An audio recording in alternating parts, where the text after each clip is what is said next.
Foot.fr, fournisseur officiel de football.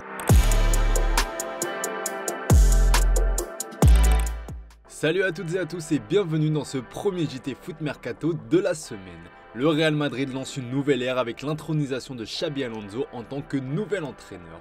L'ancien joueur qui aura marqué la Casablanca par sa classe et son élégance entre 2009 et 2014 aura pour grosse mission de remplacer Carlo Ancelotti, parti tenter l'aventure avec la sélection du Brésil.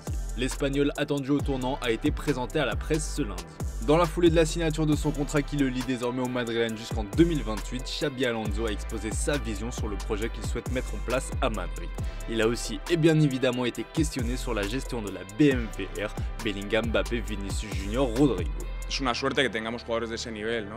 No solo Kylian o Vinicius, sino otros tantos, pero sin duda son dos jugadores diferenciales que marcan las diferencias y que les tenemos que sacar todo lo que tienen, ¿no? Porque si ellos dan el máximo nivel, pues el equipo pues va a ser mucho más ganador, ¿no? Y eso es lo que queremos. Relancé sur la rumeur d'un départ de Rodrigo, le nouveau coach madrilène a déclaré ceci. Rodrigo est un joueur du Real Madrid et je parlerai à tous ceux qui jouent au Real Madrid. Il le mérite et nous en avons besoin. Rodrigo est un joueur spectaculaire, nous aurons besoin de lui. Xabi Alonso et la direction madrilène vont avoir du pain sur la planche après une saison quasi blanche. Selon Marca, pas moins de 10 joueurs suscitent des doutes en interne. Parmi les joueurs qui n'ont pas convaincu, on retrouve Lunin qui n'a pas vraiment été convaincant en tant que doublure de Thibaut Courtois cette saison. En défense, Eder Militao, Antonio Rudiger et David Alaba suscitent de grosses interrogations entre niveau sportif pas forcément au top et soucis récurrents sur le plan physique. En plus, ces derniers touchent un gros salaire. Sur les côtés, l'avenir de Lucas Vazquez est déjà scellé, mais Ferland Mendy et Fran Garcia sont eux aussi dans le flou,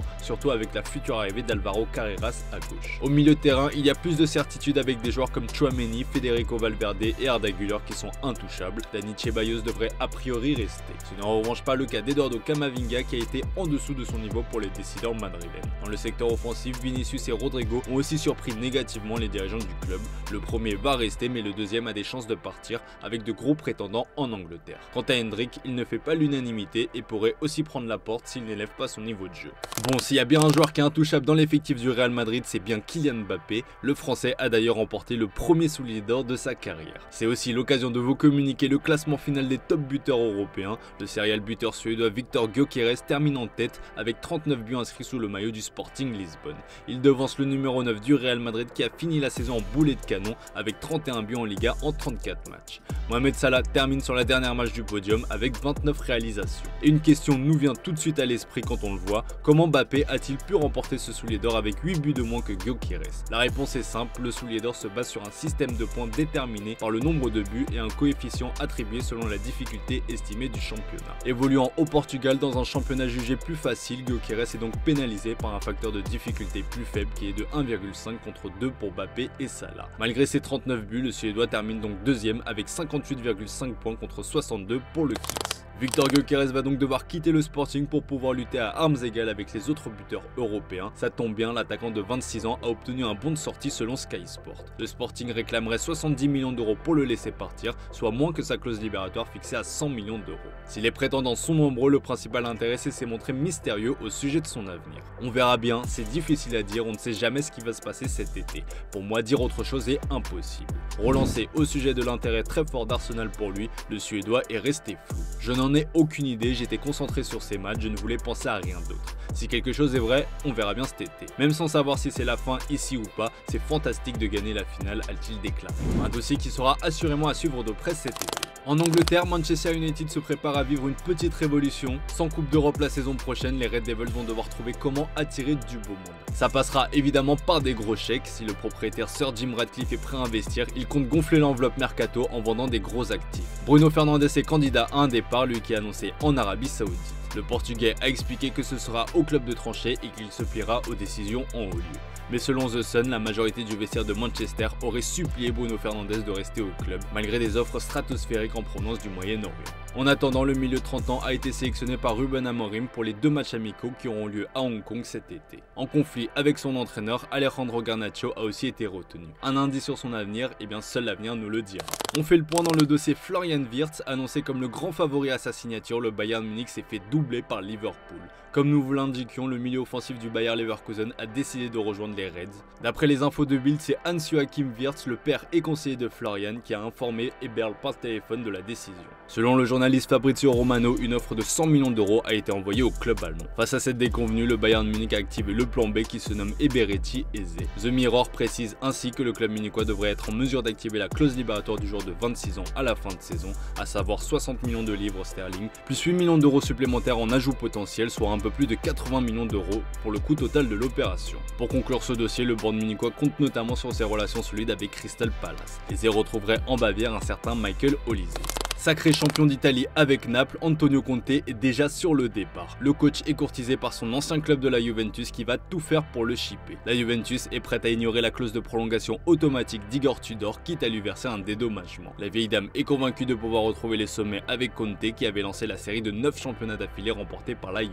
L'offre pour le coach de 55 ans est la suivante, un contrat de 3 ans et une mainmise totale sur le sportif. Igor Tudor lui attend de connaître la sentence, son agent a pris la parole au micro de Sky Sport pour évoquer la situation. Igor a un très bon rapport avec Giuntoli et toutes les composantes du club. Après les interviews à chaud, Cristiano et lui ont parlé et Igor respectera l'engagement qu'il a pris de mener la Juve à la Coupe du Monde des clubs. Il ne pressera pas le club sur le choix futur parce qu'il espère clairement être encore l'entraîneur de la Juventus la saison prochaine et il respectera le moment du choix. Si Antonio Conte part de Naples, il n'aura pas l'occasion d'entraîner Kevin De Bruyne. Le tout récent champion d'Italie est sur le point de frapper un énorme coup en chippant la star de Manchester City pour 0 €.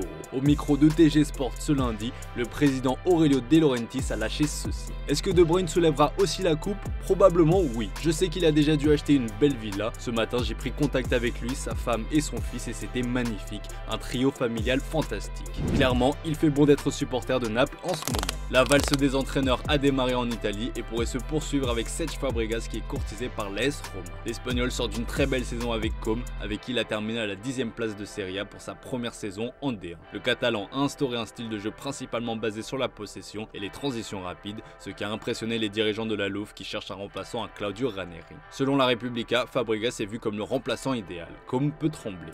Le Paris Saint-Germain est à quelques jours du match le plus important de son histoire. Samedi, le club parisien affrontera l'Inter Milan avec au bout son rêve ultime, la Ligue des Champions. À l'Olympique de Marseille, on ne rêve que d'une chose, voir l'ennemi se planter et ainsi rester le seul club français à avoir soulevé la coupe aux grandes oreilles. Malgré tout, des légendes de l'OM ont affiché publiquement leur soutien au club de la capitale, ce qui ne va pas plaire aux plus fidèles des supporters marseillais.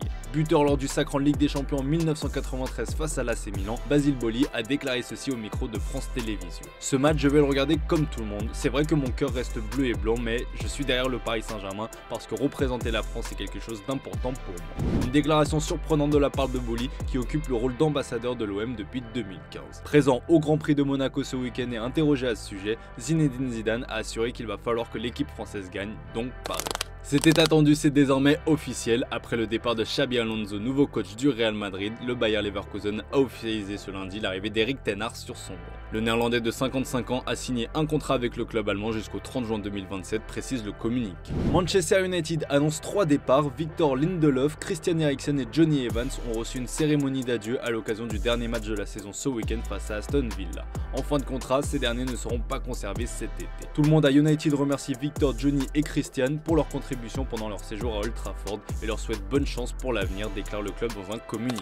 Allez, on se quitte avec l'image du jour les amis. Les joueurs de Liverpool ont célébré leur titre de champion d'Angleterre devant leur cop. Petite pensée pour Trent Alexander-Arnold qui a vécu son dernier match sous le maillot des Reds. Je vous laisse mater ça, très belle soirée à vous les amis, on se dit à demain pour un nouveau JT sur Foot Mercato.